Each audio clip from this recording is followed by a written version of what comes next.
Mon enfant, as-tu déjà dû faire face à un choix crucial sans savoir quelle direction prendre? As-tu ressenti cette terrible pression de décider dans l'urgence alors que la peur et le doute s'emparaient de ton esprit? Je te vois. Et peut-être es-tu précisément dans cette tempête aujourd'hui. Un moment charnière où chaque option semble pouvoir bouleverser ton avenir. Où ton cœur désire une chose, ta raison en dicte une autre, et où les événements te poussent avec force vers un chemin inconnu. Au milieu de ce tumulte, ton âme crie vers moi, « Seigneur, que dois-je faire ?» Car lorsque ta vie se complique, tu réalises que les simples conseils humains ne suffisent plus à apaiser ton cœur. Tu as besoin de quelque chose de bien plus grand que l'opinion des hommes. Tu as besoin que je vienne te guider personnellement, que ma main divine trace ta route. Écoute ma parole aujourd'hui, car je veux te révéler à travers l'histoire d'Isaac comment t'abandonner à ma direction. Au chapitre 26 de la Genèse, il est écrit qu'une terrible famine frappa le pays bien après celle de l'époque d'Abraham. Isaac se rendit alors à Guérar, chez Abimélec, roi des Philistins. C'est là que je me suis révélé à lui pour lui dire « Ne descends pas en Égypte.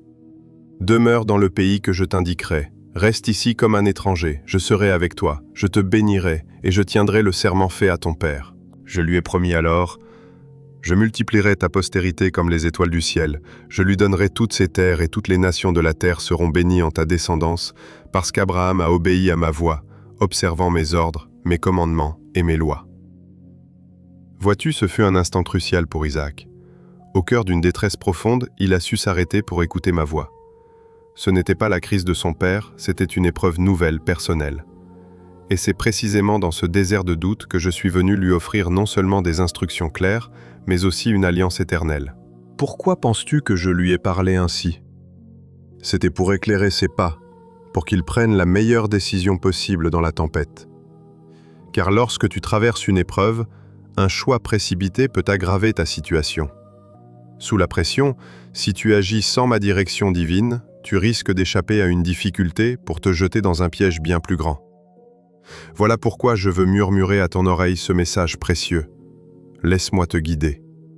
Tu dois réapprendre à écouter mes instructions de sagesse, à marcher sur le sentier d'amour que je trace pour toi, tout particulièrement dans la saison que tu traverses. Si ma voix touche ton âme en cet instant, je t'invite à sceller ton engagement envers moi en écrivant ceci. Je me laisserai guider par l'Éternel. Fais-le maintenant, car c'est un acte de foi puissant qui confirme que tu choisis de me faire confiance. Partage également cette bénédiction autour de toi et abonne-toi pour nourrir régulièrement ton esprit. Les épreuves de la vie bousculent tes certitudes, elles te forcent à chercher d'autres voies. Mais souviens-toi que ce ne sont pas les crises qui doivent dicter ta vie, c'est la foi en ma parole et l'obéissance joyeuse à mes appels qui te conduiront vers la vraie vie. Dans l'histoire d'Isaac, ce qui me touche, c'est sa capacité à écouter mes instructions au milieu du chaos. Il habitait alors le Negev, une contrée aride, et alors que la famine menaçait sa vie, je me suis adressé à lui pour lui dire « Rends-toi chez Abimélec dans le pays des Philistins. Ce lieu ne t'appartient pas encore, mais c'est là que je veux te conduire pour déverser ma bénédiction sur toi. » Voici le premier grand secret pour marcher avec moi. Tu dois apprendre à renoncer à ce qui paraît le plus séduisant à tes propres yeux. Grave bien cette vérité essentielle au plus profond de ton cœur. Ne choisis jamais en te fiant uniquement à ton regard humain. Rappelle-toi mes écritures, après la première disette du temps d'Abraham, une nouvelle détresse s'est abattue sur le pays. C'est à ce moment précis, alors qu'Isaac se dirigeait vers Guérar, que je me suis manifesté à lui pour lui ordonner fermement « Ne descends pas en Égypte ». Pourquoi lui ai-je donné cet ordre si catégorique? Parce que l'Égypte représentait alors la grande puissance mondiale, un havre d'abondance apparente où rien ne manquait. Pour l'intelligence humaine, c'était de loin la décision la plus logique et rassurante. Pourtant, je me suis interposé sur sa route pour lui déclarer « Je ne veux pas que tu ailles là où tes yeux voient du confort, je veux que tu demeures là où je t'envoie. » Souvent, face au dilemme de ton existence, tu te laisses séduire par ce qui semble servir tes intérêts immédiats. Mais mes plans dépassent tes calculs. Le chemin idéal n'est pas forcément le plus agréable pour ta chair, mais celui qui préserve ton âme. J'ai fait comprendre à Isaac qu'il n'avait nul besoin de courir vers l'Égypte et ses fausses promesses de sécurité pour recevoir ma grâce divine et ma provision céleste. Je t'accorderai ma faveur ici même, car ta plus grande bénédiction ne dépend pas de ta destination géographique, mais de ma sainte présence à tes côtés. Tant d'âmes s'agitent aujourd'hui angoissées à l'idée de devoir fuir ou déménager. Elle ferait mieux de s'approprier la prière sincère que Moïse m'adressa jadis. Si tu ne marches pas toi-même avec nous, ne nous fais pas partir d'ici. Le drame de votre époque est que vous préférez suivre l'éclat trompeur du monde plutôt que ma voix. Vous sacrifiez votre paix pour des opportunités qui flattent uniquement vos yeux charnels. Tu avais du temps pour me chercher, du temps précieux pour aimer tes proches. Puis une proposition d'emploi alléchante se présente, exigeant que tu abandonnes ton foyer, tes enfants et ton assemblée. Le piège est tendu, ce poste te promet plus d'argent mais au prix de ton âme. Combien ont ruiné leur équilibre spirituel et familial pour quelques pièces d'argent éphémères? Si un gain matériel te prive de ce qui a une valeur éternelle, alors ce n'est pas un cadeau. N'écoute pas l'illusion de tes yeux, regarde Isaac, il a obéi quand je lui ai dit de rester là où je l'attendais. Sache que c'est précisément là où tu te tiens que je désire sceller mon alliance et te combler de grâce. Pour marcher dans mes voies, tu dois d'abord apprendre à dompter tes passions charnelles. Ceux que se laissent guider par leurs désirs incontrôlés finissent toujours enchaînés par leurs propres excès. L'obsession des richesses mène au surendettement. L'impureté sexuelle brise les cœurs et l'intempérance détruit la santé de vos corps. Je ne te dis pas cela pour te condamner, mais pour t'avertir avec amour. Tes désirs non soumis à ma volonté te conduiront vers des abîmes de souffrance. Isaac avait la liberté de fuir vers l'Égypte, Père. Je lui ai ordonné de rester à Guérar, promettant de le bénir sur place. Garde bien cette vérité à l'esprit. Certains endroits que tu penses être des havres de paix ne feront que souiller ton âme. Ce qui ressemble à une issue de secours est parfois un piège mortel. Regarde l'exemple tragique de Lot qui s'est laissé aveugler par l'éclat du monde. Comme l'indique le chapitre 13 de la Genèse, ses troupeaux et ceux d'Abraham étaient si nombreux que des querelles incessantes éclatèrent entre leurs bergers, les forçant à envisager une séparation définitive. Abraham, voulant préserver la paix, dit à Lot d'indiquer la direction qu'il préférait afin qu'ils se séparent. Lot leva alors les yeux, comme l'annonce le verset 10, et choisit ce qui semblait être le paradis sur terre, la riche plaine du Jourdain, irriguée de toutes parts comme mon propre jardin céleste, semblable aux terres fertiles de l'Égypte. Il décida de dresser ses tentes près de Sodome et Gomorrhe. C'était un paysage magnifique, d'une fertilité exceptionnelle, mais c'était aussi un nid de péché et de ruines. Lorsque tu te laisses guider par l'apparence physique, tu t'exposes aux pires illusions de ce monde. Mes véritables disciples ne marchent pas par la vue, mais par la foi en mes promesses, même lorsque l'horizon reste totalement obscur.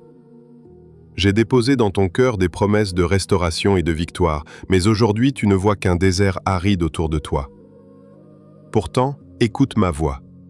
Il vaut infiniment mieux traverser une terre desséchée avec ma sainte bénédiction que de t'installer dans une oasis luxuriante d'où je suis totalement absent. Sais-tu pourquoi je te dis cela? Parce que ma simple présence suffit à transformer le désert le plus aride en un lieu de délice. Si tu te trouves dans le désert sous ma protection, c'est là que je te relèverai, que je te fortifierai et que tu contempleras l'éclat de ma gloire. Mais hélas, trop de mes enfants succombent encore à la convoitise de leurs yeux. Pour t'aider à vaincre cette faiblesse, médite ce passage du livre des Proverbes, au chapitre 16 du verset 1 à 3. Les projets de l'homme germent dans son cœur, mais la réponse de sa langue vient de l'Éternel. L'homme croit toujours ses voies pures, mais c'est l'Éternel qui pèse les esprits. Confie tes œuvres à l'Éternel, et tes projets seront affermis. Laisse-moi te guider. Mon enfant, observe attentivement cette parole, car elle te révèle 3 piliers essentiels de notre relation: ta prière, ton intention profonde et ton abandon. Me remettre les rênes de ton existence consiste à renoncer à tes propres désirs pour embrasser pleinement ma sainte volonté. C'est me murmurer avec confiance: Seigneur, voici ce que mon cœur désire ardemment, mais je dépose tout entre tes mains pour que s'accomplisse ton dessein et non le mien. En apprenant à t'abandonner ainsi, tu acceptes de lâcher prise sur le dénouement de ta vie. Tu te souviens alors que c'est moi qui ai le dernier mot. Beaucoup ont du mal à accepter cette vérité, pourtant ton désir du moment n'est pas toujours ce que j'ai prévu de meilleur pour ton avenir. Parfois tu te dis que fuir et te séparer de ton conjoint est la seule issue, sans voir que mon plan pour ta famille est tout autre. Et si ma volonté pour toi était de rester et de guérir ce qui est brisé? S'abandonner à moi, c'est me confier ton désespoir en me disant « Seigneur, voici ma souffrance et ma réalité. Je te donne mes désirs, mais je m'en remets à tes mains infaillibles. » La vérité de ma parole affirme que si l'homme forme des projets dans son cœur, c'est de ma bouche que vient la réponse finale. Comment espères-tu discerner mes projets sacrés si tu ne viens pas me parler? Tu ne pourras jamais entendre ma douce voix guider tes pas sans cultiver chaque jour une véritable vie de prière. Je vois tant d'âmes courir après les prophéties, les beaux discours et les sermons inspirants tout en fuyant l'intimité de la prière et la lecture de ma sainte parole. Aujourd'hui, je cherche un peuple qui m'aime sincèrement. Une église qui désire ardemment se replonger dans mes écritures et s'éprendre à nouveau de ma présence glorieuse. Sache que ma voix n'est pas réservée qu'aux autres. Toi et moi pouvons converser directement cœur à cœur. Chéris ces moments de silence avec moi. Ma parole te rappelle que tu peux planifier ton avenir, mais que la décision souveraine m'appartient. Te tournes-tu vers moi pour me présenter tes projets et écouter mes conseils avant de te lancer tête baissée? Me demandes-tu humblement de te montrer le chemin que j'ai tracé pour toi? Ta vie entière prendra un tournant merveilleux dès que tu reviendras dans ma présence par la prière.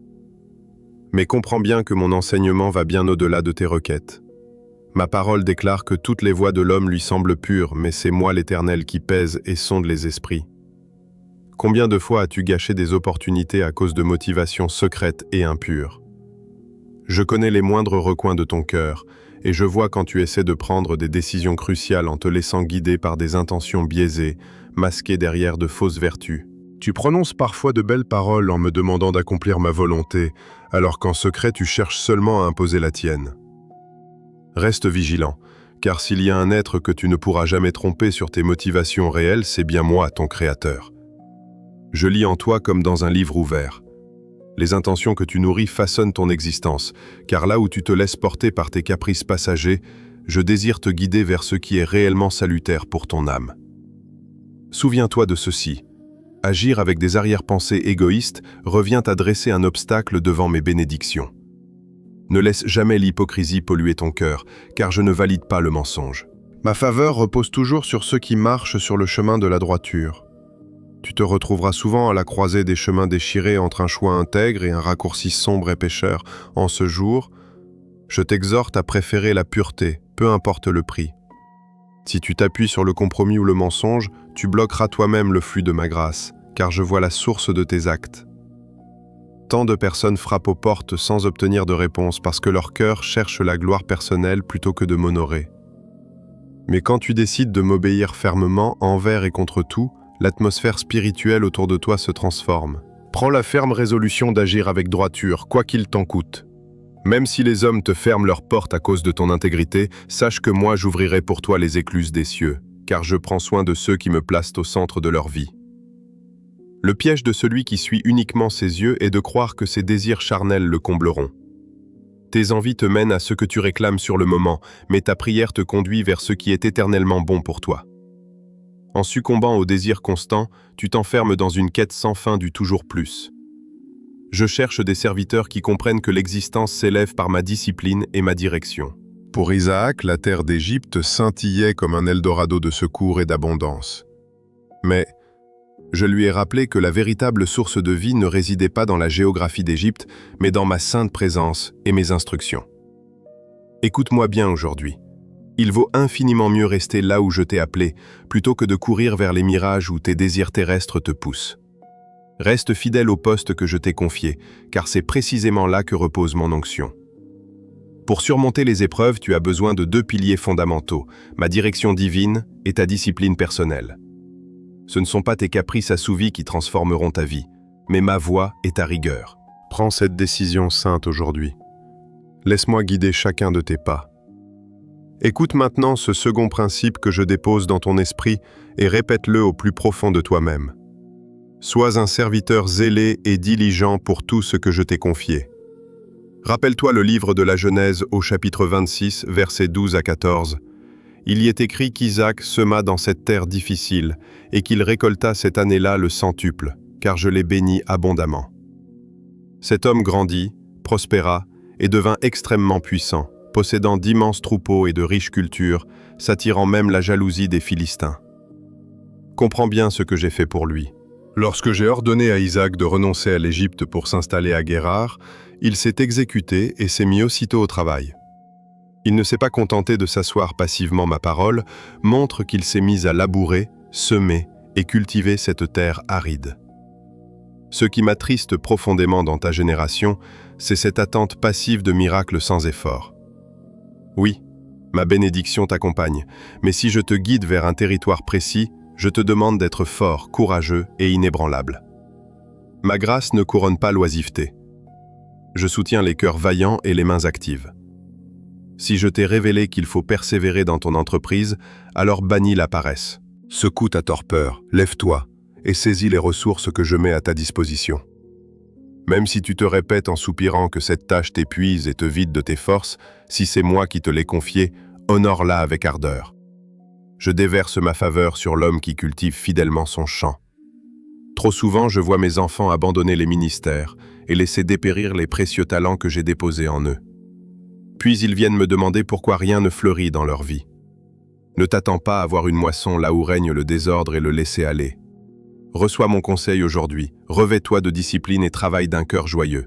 Sache que bien des domaines de ton existence ne sont pas brisés, ils sont simplement négligés et laissés à l'abandon.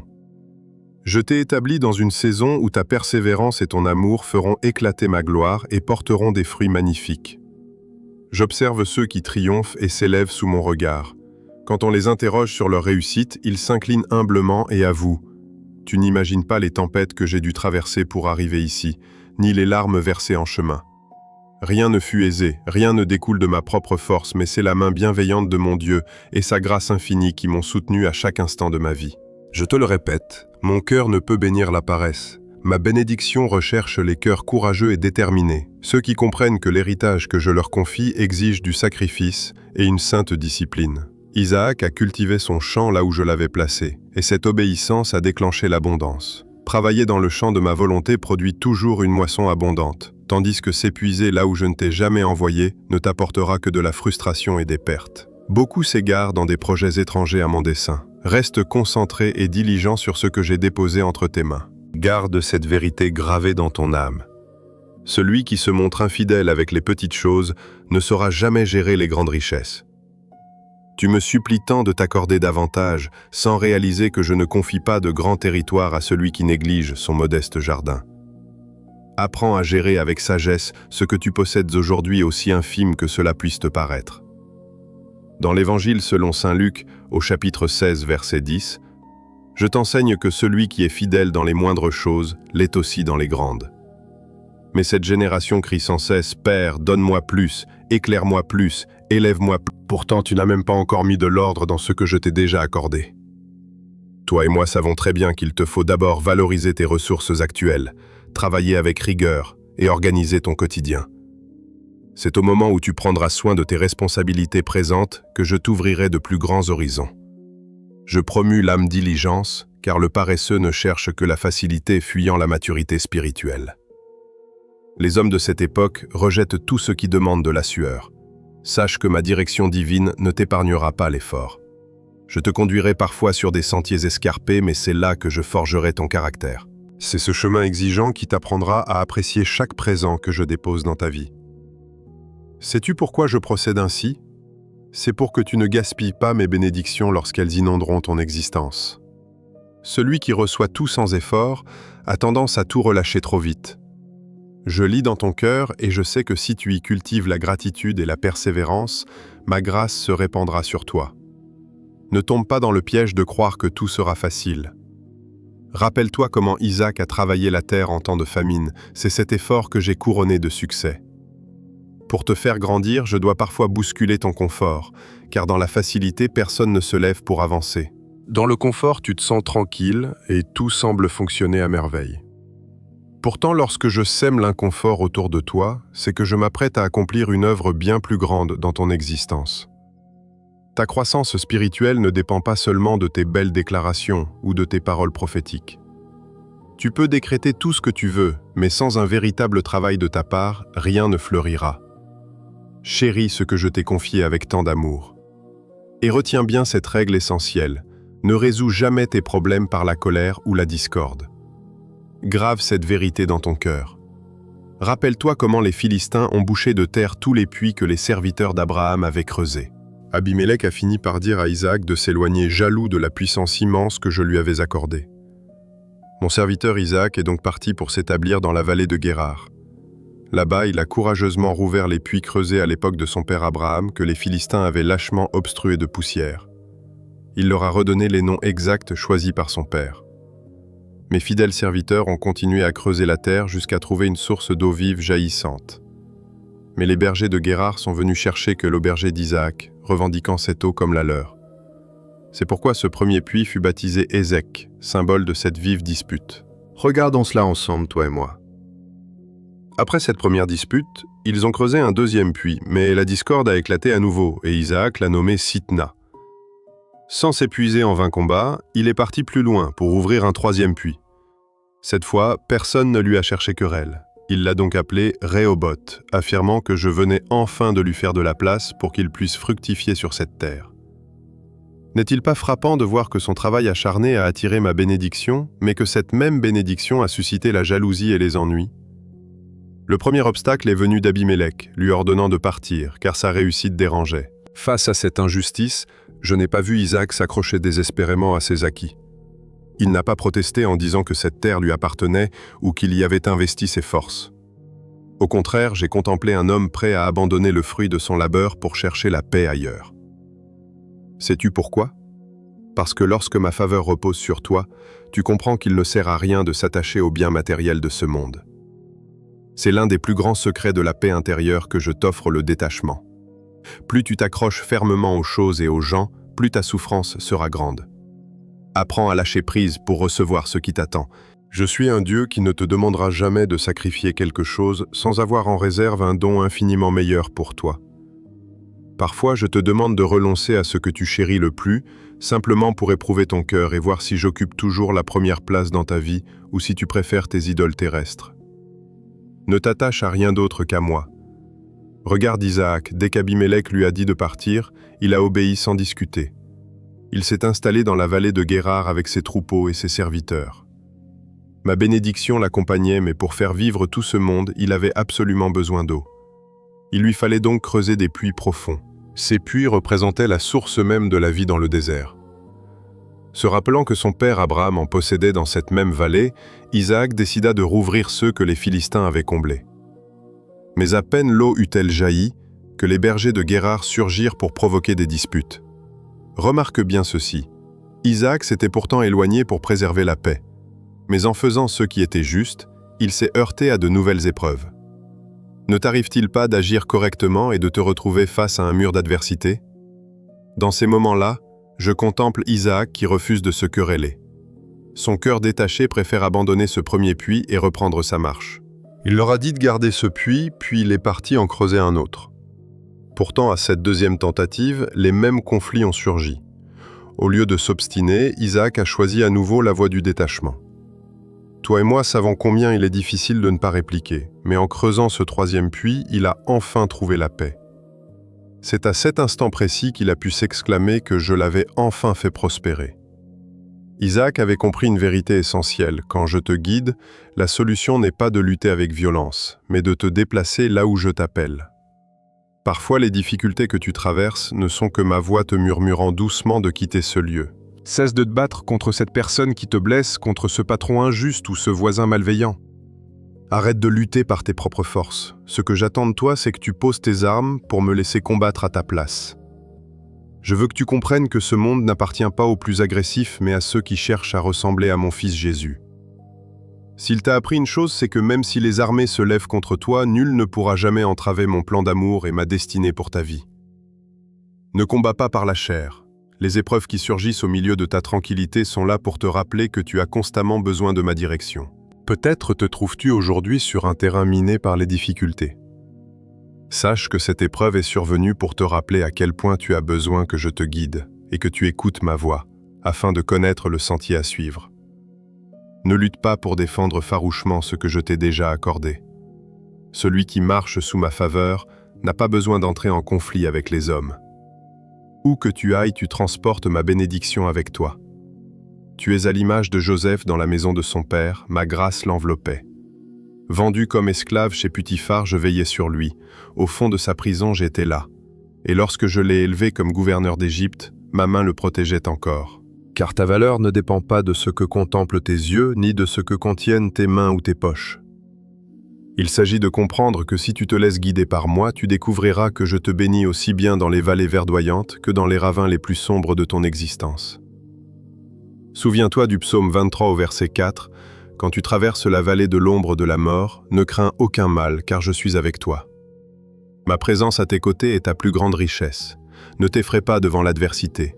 Certaines luttes ne sont pas là pour révéler ce qu'il y a de pire en toi, mais pour t'inciter à quitter ces lieux stériles. » C'est ce qu'Isaac a compris.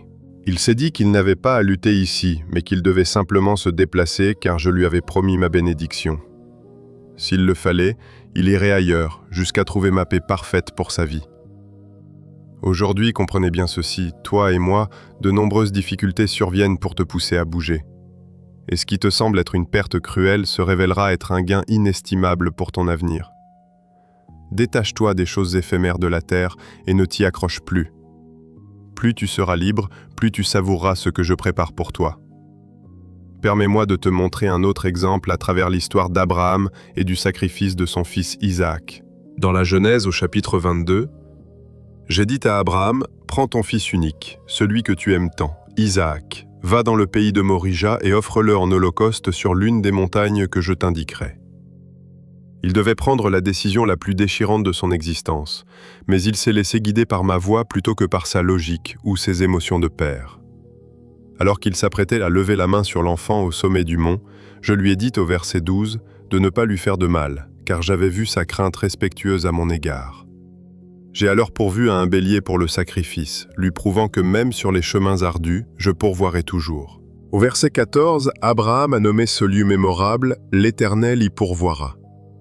Retiens bien cela, lorsque tu acceptes de te laisser conduire par ma main, même à travers les mystères les plus insondables de ton existence, je pourvoirai toujours à tes besoins. Tournons-nous à présent vers Josué et la célèbre bataille de Jéricho, consignée au chapitre 6 de son livre. Josué faisait face à une cité fortifiée aux murailles colossales, un obstacle humainement impossible à franchir. C'est alors que je lui ai donné une consigne insolite, au verset 3. Ordonnez à ses guerriers de faire le tour de la ville une fois par jour, et ce pendant 6 jours consécutifs. Je lui ai ordonné de faire 7 fois le tour de la cité le 7e jour, pendant que les prêtres sonneraient des trompettes. Marcher en silence sans porter le moindre coup semblait insensé pour l'esprit humain. Mais Josué a choisi de m'obéir aveuglément plutôt que de suivre les règles de la stratégie militaire. Au verset 20, lorsque le peuple a poussé ce grand cri au son des trompettes, les murailles se sont effondrées d'un coup. Mes enfants sont entrés et ont pris la ville. Les remparts ne sont pas tombés grâce à la force des armes, mais par leur obéissance totale envers moi. Avançons ensemble, toi et moi, car lorsque tu te laisses guider, l'impossible s'accomplit. Souviens-toi de Marie, celle que j'ai choisie pour porter mon fils unique. Dans le premier chapitre de l'évangile de Luc, j'ai envoyé mon ange Gabriel lui annoncer une nouvelle qui allait bouleverser son existence entière. Au verset 31, il lui a dit qu'elle concevrait en son sein et mettrait au monde un fils qu'elle nommerait Jésus. Elle était pourtant vierge, fiancée à Joseph, et cette annonce divine risquait de ruiner sa réputation, de détruire son mariage et même de lui coûter la vie. Mais devant ce choix crucial, elle a décidé de renoncer à ses peurs pour s'abandonner totalement à ma sainte volonté, s'écriant qu'elle était ma servante et que tout s'accomplisse selon ma parole. Elle a accepté que ma volonté s'accomplisse non pas selon sa propre logique humaine, mais selon ma parole créatrice. En se laissant guider par moi, elle est devenue la mère du Sauveur. Sache que lorsque tu acceptes ma direction même sans comprendre le chemin, j'accomplis l'impossible à travers toi. Ces exemples te révèlent ma puissance souveraine. Me suivre ne rend pas le chemin facile, mais cela prouve que tu as foi en moi au cœur des tempêtes. Abraham a dû accepter de m'offrir son fils unique Josué, a obéi à une stratégie insensée pour détruire les murailles, et Marie a risqué sa vie. Tous ont choisi ma voie, et ils ont contemplé ma gloire. Aujourd'hui, mon enfant, tu peux toi aussi choisir de me faire pleinement confiance et de marcher à mes côtés. Peu importe la rudesse du sentier ou la confusion qui règne autour de toi, si tu suis ma lumière, je te conduirai à bon port. Écoute l'histoire de Roberto, l'un de mes fils, qui a appris à s'abandonner à moi au cœur de la tempête. Il avait une situation confortable et un excellent salaire, mais j'ai déposé dans son cœur l'appel à tout quitter pour créer son entreprise. Pendant des mois, son esprit a lutté contre cette incertitude irrationnelle, mais chaque prière lui apportait ma douce confirmation, car je lui répétais sans cesse de lâcher prise et de se jeter dans mes bras. Finalement, il a choisi d'écouter ma voix, a donné sa démission et s'est lancé dans l'aventure. Les premiers mois furent un véritable désert, presque sans aucun client, tandis que les dettes commençaient à s'accumuler. Roberto s'est mis à douter, se demandant s'il m'avait bien entendu ou s'il avait commis une terrible erreur. Pourtant, il a continué à travailler dur, à prier et à placer sa confiance en moi. Au bout de 6 mois, j'ai commencé à transformer sa situation. Les clients ont afflué et en 2 ans, sa petite entreprise est devenue florissante. Aujourd'hui, 5 ans plus tard, il gagne 3 fois plus qu'avant, profite des siens et utilise sa réussite pour bénir son prochain. Mais l'essentiel ne réside pas dans l'argent qu'il a amassé, mais dans les précieuses leçons que je lui ai enseignées. Il a compris que si tu te laisses guider par ma main, la route sera parfois escarpée, mais ton arrivée est garantie. Il a appris que je ne te demande jamais de renoncer à une bonne chose sans avoir préparé quelque chose de bien meilleur pour toi. Obéir à mes commandements sème toujours les graines de la bénédiction, même si tu ne vois pas la récolte immédiatement. Ton histoire peut ressembler à la sienne. Ce que je te demande aujourd'hui sera ton témoignage de demain. Ce risque apparent deviendra ta plus grande joie, mais tu dois choisir suivras-tu tes peurs ou ma voix. Laisse-moi te résumer maintenant les 3 grands principes sacrés pour marcher sous ma sainte direction. Premièrement, ne te fie pas seulement à ce qui flatte ton regard humain. Prie et consulte-moi pour discerner ma volonté profonde. Sonde ton cœur, purifie tes intentions et remets tous tes projets entre mes mains bienveillantes. Deuxièmement, sois digne de confiance et diligent dans ce que je t'ai confié. Travaille là où je t'ai placé et montre-toi fidèle dans les moindres détails. Ne réclame pas davantage si tu négliges ce que tu possèdes déjà. Enfin, cesse de lutter par tes propres forces pour résoudre tes conflits. Lâche prise, laisse-moi combattre pour toi et suis mon mouvement. Ces 3 préceptes transformeront radicalement ton existence si tu choisis de les mettre en pratique chaque jour. Me laisser guider tes pas n'est pas un événement d'un instant, c'est un véritable style de vie. C'est une décision quotidienne de me faire confiance, un choix de chaque instant pour m'obéir, et l'habitude sacrée d'abandonner le contrôle de ton destin. Lorsque tu adoptes cette attitude, tu découvres la beauté de mes miracles. Je t'emmène dans des contrées insoupçonnées, j'ouvre des portes qui semblaient closes à jamais, et j'accomplis l'impossible pour toi. Garde cette promesse dans ton cœur.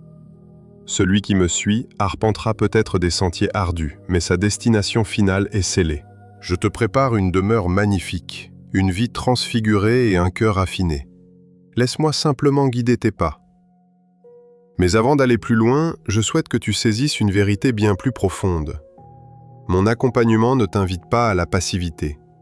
Il ne s'agit pas d'attendre patiemment dans ton coin que tout s'accomplisse sans effort. M'écouter exige de toi une obéissance active. Tu dois agir de ton côté tout en me faisant confiance pour accomplir ma part divine. Travaille d'arrache-pied, comme si chaque seconde dépendait de tes forces, mais prie avec la ferveur de celui qui sait que tout dépend de moi.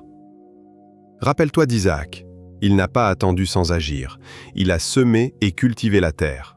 Il a creusé des puits, mais il l'a fait précisément à l'endroit où je lui avais ordonné de s'établir sous ma bienveillante direction. Voilà le secret. Il ne s'agit pas uniquement de s'épuiser à la tâche, mais de travailler au bon endroit, au moment opportun, selon ma volonté suprême.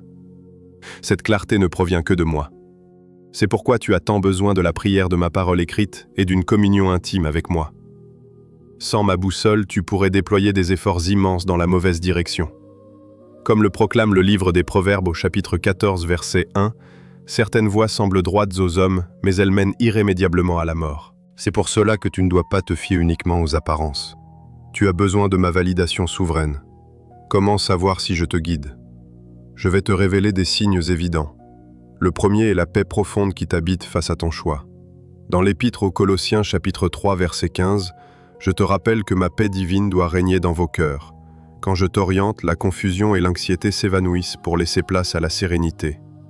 Tu peux éprouver un léger vertige face à l'inconnu, mais l'âme reste paisible. Le second signe est la confirmation par ma parole. Le psaume 119, verset 105 déclare qu'elle est une lampe pour tes pas, une lumière sur ta route. Sache que je ne contredirai jamais ce que j'ai déjà écrit dans ma parole. Si ce que tu ressens en toi s'oppose à mes écritures, cela ne provient pas de moi. Le troisième signe réside dans l'approbation de personnes sages et spirituelles. Comme l'indique le livre des Proverbes, au chapitre 11, verset 1, la sécurité se trouve dans le grand nombre de conseillers. Je placerai de tels guides sur ta route pour confirmer mon plan des âmes sincères qui te diront la vérité. Enfin, le quatrième signe réside dans l'harmonie des circonstances quand je te guide. Les portes s'ouvrent d'elles-mêmes. Rien n'est forcé. Ce n'est pas forcément simple, mais la progression est réelle. Le cinquième signe est la présence de fruits spirituels sur ta route. Dans ma lettre aux Galates, au chapitre 5, versets 22 et 23, je t'enseigne que le fruit de mon esprit est l'amour, la joie, la paix, la patience, la bonté, la bienveillance, la foi, la douceur et la maîtrise de soi. Lorsque je conduis ta vie, tu grandis intérieurement, développant ces vertus et forgeant ton caractère bien au-delà des richesses éphémères. Ces 5 balises te permettront de discerner ma voie. N'oublie jamais que je ne t'emmènerai jamais là où ma sainteté est offensée. Je ne te pousserai jamais au péché, ni à me déshonorer. Si un choix blesse ton intégrité, il ne vient pas de moi. Mais si ton aspiration te rapproche de moi, si elle te façonne à l'image de Jésus, si elle sème ma paix et s'aligne avec ma parole et la vie des sages, alors sache que je te guide. Dès que tu as cette certitude, obéis-moi. Même si c'est dur, mystérieux ou effrayant, obéis. Car la soumission à ma voix apporte toujours ma faveur. Isaac s'est soumis et je l'ai béni. Abraham s'est élancé et j'ai pourvu. Josué a marché et les murs sont tombés. Marie a consenti et a enfanté le Sauveur. Roberto s'est lancé et j'ai fait fleurir son entreprise. Fais de même aujourd'hui, obéis-moi et contemple ma gloire divine. Prions ensemble à présent, toi et moi. Ne te presse pas, laisse parler ton cœur. Dis-moi simplement que tu reconnais avoir voulu mener ta propre vie guidée par tes seuls désirs. Dis-moi que tu renonces à ta propre volonté pour accueillir ma direction sainte. Je connais ta situation, tes épreuves et ce que tu projettes de faire. Remets tout cela entre mes mains puissantes et infaillibles. Demande-moi de t'aider à prier davantage, à rechercher mon dessein en toute occasion et à purifier tes intentions pour que tes motivations les plus profondes soient alignées avec mon amour paternel. Demande-moi pardon pour ces instants où tes intentions n'étaient pas pures, où tu ne cherchais que ton propre intérêt ou la vengeance. Aujourd'hui, tu choisis de m'honorer par ton intégrité et j'accueille ton repentir avec tendresse. Demande-moi la force d'être appliqué dans les missions que je t'ai confiées, de travailler avec cœur là où je t'ai établi et d'être fidèle dans les petites choses pour que je puisse t'en confier de plus grandes. Renonce à la paresse ou à la négligence, engage-toi à soigner mes dons, à refuser la violence dans tes conflits et à détacher ton âme du matériel pour ne t'attacher qu'à moi. Laisse-moi mener tes combats les plus rudes, mon enfant.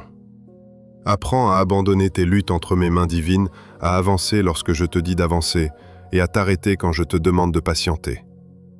En choisissant de te laisser guider par ma voix douce et d'obéir à mes directions, tu ouvres la porte à ma grâce.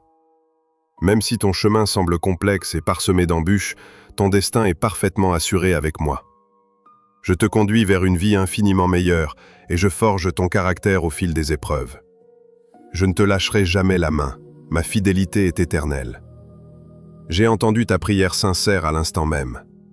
Inspire profondément ma paix maintenant car je suis là et écris simplement en commentaire que tu te laisses guider par moi. Laisse-moi guider chacun de tes pas sans jamais douter de ma présence. Peu importe la confusion qui règne dans ta situation actuelle et peu importe la rudesse du chemin que tu traverses, souviens-toi que j'en connais déjà la fin glorieuse. Je tiens l'univers entier et ta vie entre mes mains. Tout est sous mon contrôle absolu.